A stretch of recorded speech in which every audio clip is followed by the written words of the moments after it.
ساری زندگی جاہل ہی رہے گا انسان. اور غسل کے مسائل سیکھنا اس لیے ضروری ہے کہ غسل جب فرض ہوتا ہے تو جب تک مکمل غسل نہ ہو آپ کی نماز ادا نہیں ہوتی. رسول اللہ صلی اللہ علیہ وسلم نے فرمایا الماء من الماء. حدیث ہے کہ غسل فرض ہوتا ہے خواہش نفس کے ساتھ جسم سے منی خارج ہونے سے. مرد پہ غسل کب فرض ہوگا؟ جب اس کے جسم سے شہوت کے ساتھ منی خارج ہو. منی بالکل سفید رنگ کی چیز ہے. ایک ہوتی ہے مزی. شہوت پیدا ہونے سے اگر کسی کے مرد یا عورت کے صرف رطوبت خارج ہونا شروع ہو گئی اس سے غسل فرض نہیں ہوتا. جب تک مکمل شہوت پوری نہیں ہو جاتی اور مادہ منویہ خارج نہیں ہو جاتا، چاہے احتلام کی صورت میں ہو یا کسی بھی طرح سے ہو. مردوں کے ساتھ چونکہ یہ بہت زیادہ ہوتا ہے نائٹ فال کی صورت میں، مردوں پر غسل کی یہ صورت بہت زیادہ فرض ہوتی ہے. جیسے ہی بلوغت ہوتی ہے تو احتلام شروع ہو جاتا ہے. ہفتے میں 1 دفعہ 2 دفعہ 3 دفعہ، بعض نوجوانوں کو روزانہ بھی 2 دفعہ ہوتا ہے. جبکہ خواتین میں یہ والے غسل کی صورت بہت ہی کم ہوتی ہے کہ ان کو نائٹ فال ہو یا اس طرح سے غسل فرض ہو. ہزاروں میں کسی ایک عورت کے ساتھ ایسا ہوتا ہے. ایک صورت تو یہ ہے غسل فرض ہونے کی. دوسری صورت کیا ہے کہ جب انسان اپنی زوجہ کے ساتھ ملاپ کرے اور انٹرکورس ہو جائے، چاہے اس صورت میں ڈسچارج دونوں میں سے کوئی ہو یا نہ ہو، لیکن دونوں پہ غسل فرض ہو جائے گا، مرد پہ بھی اور عورت پہ بھی. یہ تو مردوں کے غسل کے فرض ہونے کا. مردوں کے غسل میں ایک چیز یہ بھی ہے کہ اگر آپ نے رات کو نیند کی اور صبح آپ اٹھے اور آپ نے کپڑوں پہ نشان دیکھا، اب آپ کو یہ پتہ نہیں چل رہا کہ یہ منی کا نشان ہے یا مزی کا ہے، تو بھی آپ پر غسل کرنا فرض ہے. یہی سمجھا جائے گا کہ یہ آپ خواب میں ڈسچارج ہوئے ہیں. عورت پر جو غسل فرض ہوتا ہے ایک اور صورت میں ہوتا ہے کہ جب خواتین کو ایام آنا بند ہو جاتے ہیں، حیض یا نفاس سے جب پاک ہو جائیں تو بھی ان پہ غسل فرض ہے. یہ تو غسل کی فرضیت سے متعلق احکام تھے. کچھ چیزیں ایسی ہیں جن میں غسل سنت ہے، فرض نہیں ہے. جمعہ کے دن غسل کرنا رسول اللہ صلی اللہ علیہ وسلم نے بہت زیادہ تاکید کی ہے. سنت کی 2 قسمیں ہیں، سنت مؤکدہ اور سنت غیر مؤکدہ. مؤکدہ وہ ہوتی ہیں کہ جن کو چھوڑنے کا اگر کوئی معمول بنا لے تو گناہ کا خطرہ ہے اور ایسا شخص قابل ملامت ہے، اسے شریعت ملامت کرتی ہے، برا بھلا کہتی ہے. تو غسل سنت مؤکدہ ہے ہفتے میں 1 مرتبہ، چاہے جمعے کے دن ہو یا کسی بھی دن ہو. جو مسلمان ہفتے میں 1 دفعہ بھی نہیں نہاتا، وہ کتنا ہی نیٹ کلین ہو، مگر شریعت کی نظر میں وہ قابل ملامت ہے. اسے تانے دینے چاہیے کہ شرم نہیں آتی ہو مسلمان مگر رہتے ہو بھنگیوں اور چماروں کی طرح. ملامت تو اسی کو کہتے ہیں نا. اس کی دلیل رسول اللہ صلی اللہ علیہ وسلم نے فرمایا، صحیح حدیث ہے، حق علی کل مسلم ان یغتسل کل اسبوع مرۃ، کہ ہر مسلمان پر لازم ہے کہ وہ ہفتے میں کم از کم 1 مرتبہ غسل کرے. ہر مسلمان پر لازم ہے، چاہے اس پہ غسل فرض نہ بھی ہو. اور کس دن بہتر ہے؟ جمعہ کے دن. نبی صلی اللہ علیہ وسلم نے حکم دیا ہے کہ جمعے کے دن غسل کیا جائے. امام احمد ابن حنبل کا مذہب یہ ہے کہ جمعے کے دن غسل کرنا واجب ہے، صرف سنت نہیں ہے بلکہ واجب ہے. لیکن جمہور کا مذہب یہ ہے کہ سنت عمل ہے. غیر مسلم جب اسلام قبول کرتا ہے تو اس وقت بھی اس کے لیے غسل کرنا سنت ہے. جب ہم مردے کو نہلاتے ہیں تو جو مردے کو نہلائے اس کے لیے بھی خود غسل کرنا افضل ہے، سنت عمل ہے. عید کے دن غسل کرنا سنت عمل ہے. تو یہ وہ تمام مواقع ہیں جن میں غسل کرنا رسول اللہ صلی اللہ علیہ وسلم کی سنت ہے. غسل کا طریقہ کیا ہے؟ غسل میں 3 چیزیں فرض ہیں. منہ بھر کے قلی کرنا، ناک میں پانی ڈالنا کہ ناک کی جو نرم جگہ ہے یہ اچھی طرح تر ہو جائے، اور پورے جسم پہ 1 مرتبہ پانی بہا دینا کہ جسم میں بال کے برابر جگہ بھی خشک نہ رہے. یہ تو ہے فرض، یعنی یہ کام کسی نے کسی بھی طرح سے کر لیا تو غسل ادا ہو جائے گا، چاہے اس کی نیت غسل کی تھی یا نہیں تھی. کوئی آدمی چلتا ہوا جا رہا ہے، پھسل کے تالاب میں گر گیا، پورے غوطے کھا کے باہر نکلا، قلی کر لے اور ناک میں پانی ڈال لے تو غسل اس کا ادا ہو جائے گا. البتہ چونکہ نیت نہیں تھی لہذا غسل کا ثواب نہیں ملے گا، ثواب نیت کے بغیر نہیں ملتا انسان کو۔ دلائل اس کے الگ موضوع ہے کہ اس کی دلیل کیا ہے کہ بغیر نیت کے بھی غسل ہو جاتا ہے، لیکن میں نے بتایا دلائل کا سیشن نہیں ہے، اس میں پھر بات لمبی ہو جائے گی۔ تو یہ تو ہے فرض، پورے جسم پہ پانی بہانا کلی اور ناک میں پانی۔ سنت طریقہ کیا ہے؟ رسول اللہ صلی اللہ علیہ وسلم غسل کیسے کرتے تھے؟ سنت طریقہ جس پہ جو اختیار کرنا چاہیے وہ طریقہ یہ ہے کہ جب آپ غسل کے لیے بیٹھیں تو سب سے پہلے وہ جگہ دھوئیں جہاں نجاست اور ناپاکی لگی ہوئی ہے۔ نائٹ فال ہوا، کسی کو احتلام ہوا، تو جہاں جہاں گندگی لگی ہے پہلے اس جگہ کو دھوئیں، استنجا کریں، شرمگاہ کو دھوئیں اچھی طرح، سمجھ رہے ہیں بات کو؟ اس کے بعد ہاتھ دھوئیں اور مکمل وضو کریں جیسے ہم عام حالات میں وضو کرتے ہیں۔ مکمل وضو کرنے کے بعد دائیں کندھے پہ پانی ڈالا، لیفٹ سائڈ پہ پانی ڈالا۔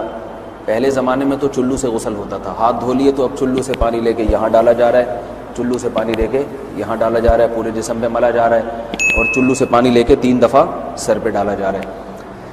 تو آج کل چلو ولو تو ہے نہیں، شاور کے نیچے جا کے کھڑے ہو جاتے ہیں، تو اس میں یہ کہ شاور کھولیں اس میں کھڑے ہو جائیں، سارے چلو اس میں خود بخود ہی ہو جائیں گے، پورے جسم پہ پانی بہہ جائے گا۔ نبی صلی اللہ علیہ وسلم کے دور میں یہ جدید چیزیں نہیں تھیں، شیمپو اور صابن، تو آپ صلی اللہ علیہ وسلم بیری کے پتوں سے غسل کی ترغیب دیا کرتے تھے۔ بیری کے پتوں کو اگر پانی میں پکایا جائے تو پانی میں میل کچیل صاف کرنے کی صلاحیت بہت بڑھ جاتی ہے۔ ہمارے زمانے میں اس تکلف کی ضرورت نہیں ہے، صابن ملتے ہیں اس سے نہایا کریں، بہرحال کہنے کا مقصد یہ آپ لوگوں سے۔ تو یہ سنت طریقے سے غسل ہو جائے گا آپ کا، سمجھ رہے ہیں بات کو؟ سب سے پہلے استنجا کیا، اس کے بعد وضو کر لیا، اس کے بعد غسل کر لیا۔ اگر کسی نے غسل میں وضو نہیں کیا اور ویسے ہی پورے جسم پہ پانی بہا دیا تو بھی اس کا وضو خود بخود ہو جائے گا، اس غسل سے وہ نماز پڑھ سکتا ہے۔ کیونکہ بعض لوگ غسل کرنے کے بعد دوبارہ وضو کر رہے ہوتے ہیں، اس کی ضرورت نہیں ہے، کیونکہ جب غسل کرتے ہیں تو وضو والے اعضاء تو خود بخود اس میں دھل جاتے ہیں۔ یہ ہے غسل کا طریقہ۔ وضو کیسے ٹوٹتا ہے؟ جن چیزوں سے غسل فرض ہوتا ہے ان چیزوں سے وضو تو بہرحال ٹوٹتا ہی ہے، اس کے علاوہ بھی وضو ٹوٹتا ہے۔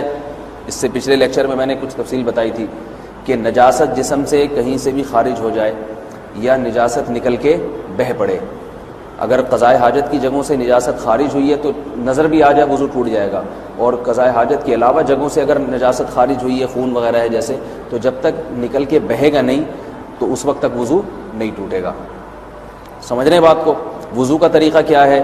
سب سے پہلے دونوں ہاتھوں کو دھویا جائے، 3 دفعہ کلی کی جائے، مسواک کی جائے، 3 دفعہ ناک میں پانی ڈالا جائے، پھر پورے چہرے کو، پیشانی یہ جو ہے جہاں سے پیشانی ہماری شروع ہو رہی ہے اور تھوڑی کے نیچے، تھوڑی جہاں ختم ہو رہی ہے، اور ایک کان کی لو سے دوسرے کان کی لو تک 4 اعضاء ہیں وضو میں دھونا فرض ہیں۔ 1 چہرہ، نمبر 2 بازو، نمبر 3 سر کا مسا، چوتھائی سر، اور نمبر 4 پاؤں کو دھونا۔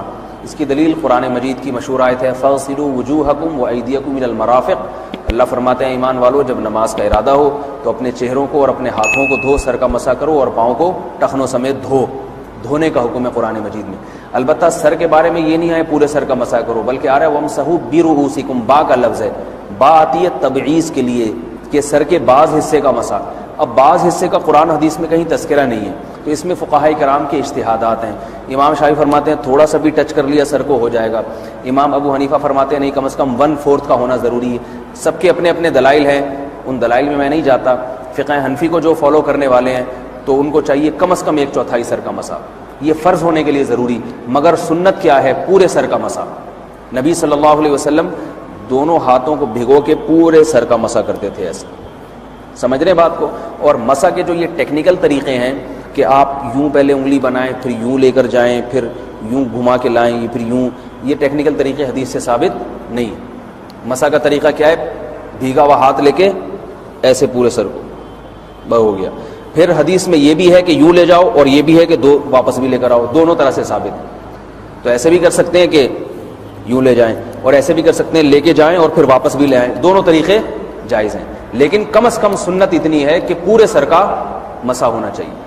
بعض لوگوں کو شو مارنے کا شوق ہوتا ہے، اگر وہ واپس لائیں تو بال ان کے خراب ہو جاتے ہیں، کہتے ہیں یار یہ پھر مسئلہ خراب ہو جائے گا، تو پھر ایسے لوگ صرف یوں ہی لے جائیں کافی ہے۔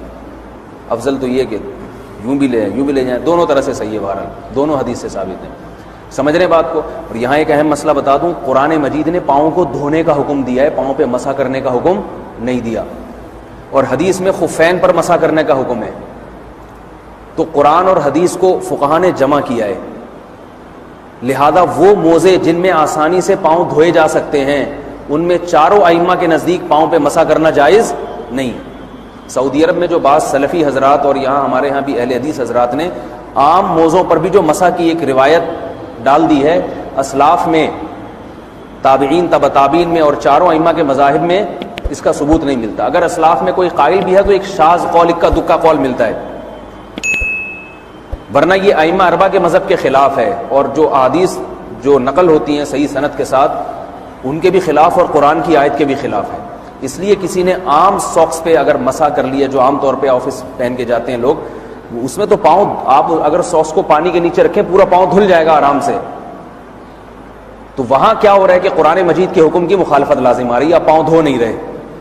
تو اس لیے ہم یہ سمجھتے ہیں کہ اس صورت میں نماز ادا نہیں ہوگی.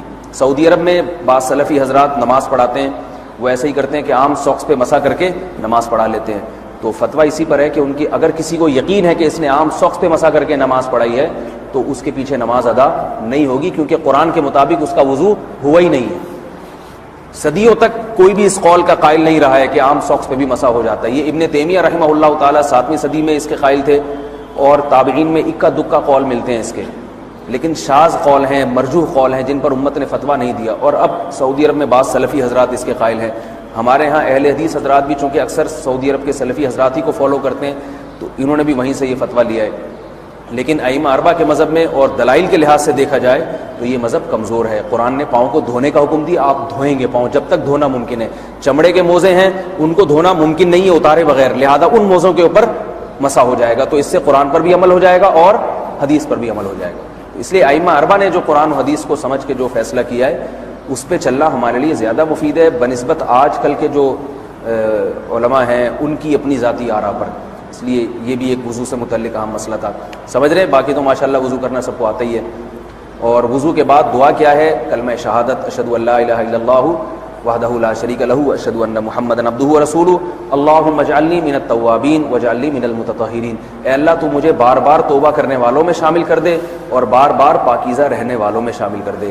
توبہ اس لیے کہ میں نے ظاہری طہارت تو حاصل کر لی، مجھے روحانی طہارت بھی عطا کر دے. اگر میں نے گناہ کی ہوں تو مجھے ان سے بھی توبہ کی توفیق عطا فرما لے تاکہ اس لحاظ سے بھی میرا وضو ہو جائے، اس لحاظ سے بھی میں پاک ہو جاؤں. سبحانک اللہم و بحمدک، نشہد ان لا الہ الا انت، نستغفرک و نتوب الیک.